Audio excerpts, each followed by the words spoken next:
वंदे पुरुषोत्तमम। श्री श्री ठाकुरंकर अभिकृत बाणीरू संकलित इष्टप्रोक्त ग्रंथरु पाठ। संकलक श्री विवेक रंजन चक्रवर्ती। प्रश्न संख्या 122। केही केही तो तीर्थकामी मानंकु विभिन्न जुक्ति देई विभ्रांत करांती। श्री श्री ठाकुर। प्रेरित तीर्थ आराधनाय द्वंद्व आने म्लेच्छ सेई वृत्ति चतुर जुक्ति एदेर जुक्त करे नरकेई। बाणी संख्या 73 अनुश्रुति प्रथम खंड पृष्ठा 182। अर्थात प्रेरित तीर्थ पुरुषोत्तमंक लीलाभूमिर आराधनारे जी द्वंद्व आणे से ही म्लेच्छ।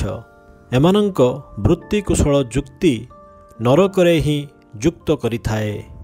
नकल महतर मिथ्या प्ररोचन ठारू सावधान रहिबा भल। बाणी संख्या 106 आदर्श विनायक पृष्ठा 100। प्रतिवर्ष न्याज्य सामर्थ्य स्वच्छल रहिले अंतत पक्षे थरे तुमर आदर्श ईप्सित प्रिय परमंकर लीलाभूमि को सशरीरी नतजानु उत्फुल्ल अभिवादन देवाकू कौनसी प्रकार ताच्छल्य करिब नाही। जीवन वृद्धिर षट्स्तंभ। जय गुरु।